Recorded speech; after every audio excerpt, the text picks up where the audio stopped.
Thank you, Madam Speaker. I rise today with an update on the condition of San Francisco, a city whose fate has been largely shaped by several politicians of prominence here in Washington, D.C. Foremost among them, Vice President Kamala Harris and Speaker of the House Nancy Pelosi. I think it's important for all Americans to understand the tragedy of San Francisco, what has happened to one of America's most beautiful cities, because the same radical failed policies that have caused San Francisco's decline and collapse are gaining increasing traction in Washington, D.C. So I want to go over just a few of the reasons why it is that, as the San Francisco Chronicle put it last year, this city is, quote, on the verge of collapse. Indeed, in many ways, my entire state of California offers a preview of where our country has been headed.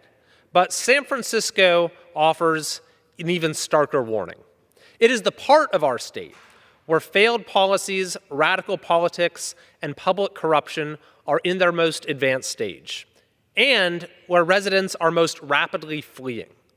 In an article headlined, "San Francisco Falls into the Abyss," UCLA economics professor Lee Ohanian writes, quote, "No major American city has failed at the same level as Detroit, whose population dropped from 1.85 million people in 1950 to about 630,000 today. Move over Detroit," he writes. "Here comes San Francisco, which lost 6.3% of its population between 2019 and 2021, a rate of decline larger than any two-year period in Detroit's history and unprecedented among any major U.S. city.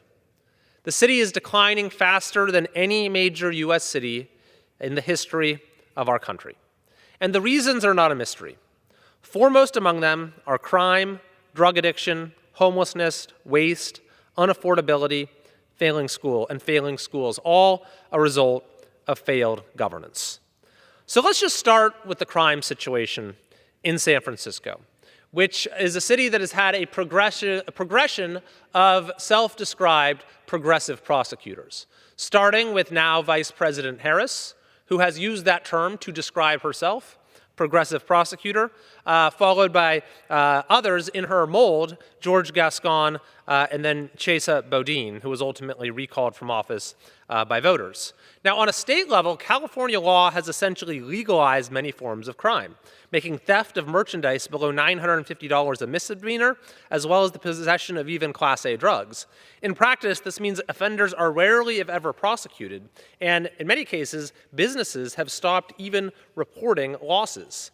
San Francisco's anti-law enforcement policies have compounded these problems. For example, a few years ago, in 2020, San Francisco defunded the police, shifting $120 million away from law enforcement. If you park your car while in the city, the advice is just to leave the doors open and make sure there are no valuables inside. That will at least spare you the cost of replacing your windshield. Last year, the Castro Merchants Association, representing 125 business owners, wrote a scathing letter regarding the city's failure to address the lawlessness around them. One said, "We're just seeing constant vandalism, constant drug use in public, people passed out on the sidewalk, people having psychotic breakdowns, and it's just not something a small business owner should have to deal with." On top of these general problems relating to crime, retail theft, car thefts, is the issue of drug use. Walking through San Francisco, you will see open drug use and drug dealing, with an open-air drug market scene that is so rampant that even last year, Governor Gavin Newsom sent in the National Guard, ostensibly, to get it under control. While California has among the highest rates of illegal drug use in the country, San Francisco is well above the national average, with 22% of the population in the San Francisco, Oakland, Fremont area using an illegal drug in the last year. Tragically, the number of overdose deaths has skyrocketed from 222 to now 647 in a given year. Things only got worse during the COVID shutdowns as far more people in the city died from overdoses than from COVID. Facing among the most punishing lockdowns in the country, emergency room mental health visits increased substantially, especially for young people. It certainly doesn't help matters that the supply of drugs is so abundant thanks to the crisis at our border, largely overseen by this administration's border czar, Vice President Kamala Harris. And it should be noted that San Francisco declared itself a sanctuary city long before California became a sanctuary state.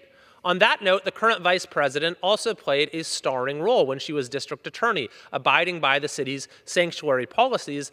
And then when she was the state's attorney general, she actually paved the way for California to become a sanctuary state by opposing a federal law meant to stop sanctuary jurisdictions. A third issue that one will confront immediately in San Francisco is homelessness. And this is very much connected to the crisis of crime, drug use, and mental health, the explosion of homelessness in San Francisco.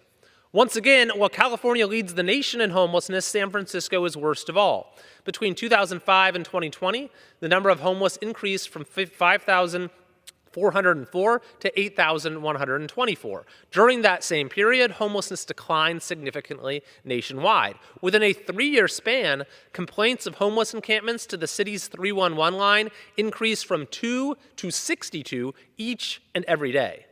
Meanwhile, the share of the homeless population that is unsheltered has also gone up in recent years. Fourthly is the waste situation. Between 2014 and 2018 in San Francisco, calls about human feces doubled to 20,933. $100 million was spent on street cleaning in 2019 alone. In a 3-year span, the city replaced 300 lampposts corroded by urine. The overall condition of many areas is something that no American should ever have to experience, especially kids walking to school. Speaking of kids, San Francisco Unified has the second widest achievement gap of any school district in California with over 5,000 students. A Cal Matters investigation from 2017 found that San Francisco had the worst black student achievement rate of any county in California. Just 19% of black students in San Francisco passed the state's reading test, compared with 31% statewide. This was before COVID. While California was last in the nation in getting students back to school, San Francisco was worst of all, keeping schools closed not only in 2020, but through the end of the 2020-2021 school year. While they refused to actually operate schools, the district instead spent time on a commission to rename them, even proposing taking Abraham Lincoln's name off of an elementary school. The district then came up with a scheme to scam the state by pretending to open for the last 2 weeks of the school year in order to get millions of dollars in extra funding. Predictably, test scores have since plummeted even further. The citizens of San Francisco, by the way, responded by recalling 3 of the school board members from office, each by over 70% of the vote. A fifth issue is bureaucracy. It costs an estimated $100,000 to build one tiny home for the homeless, 10 times more than even other places in the Bay Area. Almost $1.2 million is the cost to build a single unit of affordable housing. This is the city where it takes 87 permits, 1,000 days of meetings, and 500,000 in fees to build residential housing projects. San Francisco politicians boast that they brought home the bacon when they brought home a $1.7 million taxpayer-funded toilet. As the San Francisco Chronicle puts it, San Francisco's bureaucracy isn't just incompetent and comically inefficient, it is a corroding force in our life. They say spiritually, yes, but also literally. They call it corruption born of needlessly complicated bureaucracy. The public transportation system is a model of mismanagement, with the Bay Area Rapid Transit facing a $1.1 billion deficit over 5 years, with trains that are dangerous to ride and that rarely show up on time. No wonder ridership has plummeted, and they're projecting a $728 million deficit, this is for the city of the whole, over a span of 2 fiscal years. Finally, there's the cost of living. A survey from the Economist Intelligence Unit found that San Francisco is one of the 10 most expensive cities to live in the world. Average rent for a one-bedroom apartment is over $3,500. According to data from the California Association of Realtors, a San Franciscan needs to make nearly $400,000 to buy a median income home. The cost of utilities, groceries, and other goods is also well above the national average. The city has simply become unaffordable for far too many people. Now, this is the political situation. This is the reality on the ground in San Francisco. And it is directly linked to the political culture of radicalism that has developed in that city over the course of the last, say, decade and a half. And what's truly alarming is that many of the people who have had positions of leadership, like Gavin Newsom and Kamala Harris and Nancy Pelosi, have assumed greater power over our state and over our country.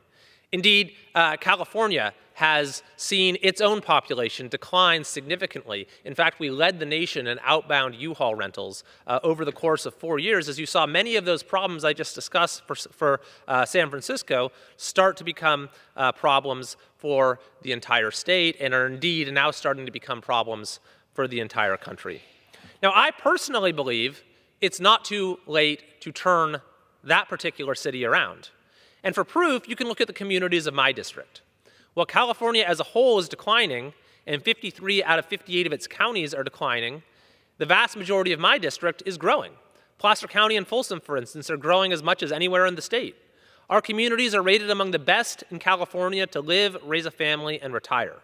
While California, as I said, leads the nation in U-Haul departures, Roseville is the second-place city in the entire country in U-Haul arrivals.